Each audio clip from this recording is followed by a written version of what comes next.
Icon star Allu Arjun star director Atlee combination లో వస్తున్న భారీ ఫ్యాంటసీ మూవీ రాఖ ఇప్పుడు ఇండియన్ సినిమా ఇండస్ట్రీలో హాట్ టాపిక్ గా మారింది. ఈ సినిమా బన్నీ ఒక పవర్ఫుల్ బీస్ట్ రోల్లో కనిపిస్తూ ఉండగా తాజాగా ఒక సెన్సేషనల్ న్యూస్ సోషల్ మీడియాలో వైరల్ అవుతుంది. అదేంటంటే ఈ మెగా ప్రాజెక్ట్ లో బాలీవుడ్ కిలాడి అక్షయ్ కుమార్ ఒక కీలక పాత్రలో నటిస్తూ ఉన్నారట.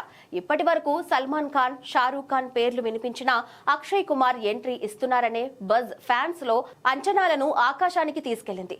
సన్ పిక్చర్స్ నిర్మాణంలో దాదాపు 500 కోట్లకు పైగా బడ్జెట్ తో తెరకెక్కుతున్న ఈ చిత్రంలో దీపికా పదుకోనే హీరోయిన్ గా నటిస్తోంది.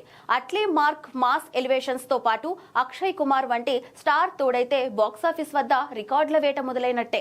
సాయ్ అభ్యంకర్ మ్యూజిక్ అందిస్తున్న ఈ సినిమా షూటింగ్ ప్రస్తుతం శరవేగంగా జరుగుతుంది. ఒకవేళ అక్షయ్ కుమార్ రాక నిజమైతే నార్త్ ఇండియాలో కూడా ఈ సినిమా సరికొత్త రికార్డులు సృష్టించడం ఖాయం. పక్కా కమర్షియల్ హంగులతో అట్లీ ప్లాన్ చేస్తున్న ఈ రాక విజువల్ వండర్ ప్రేక్షకులను ఏ రేంజ్ లో మెప్పిస్తుందో వేచి చూడాలి.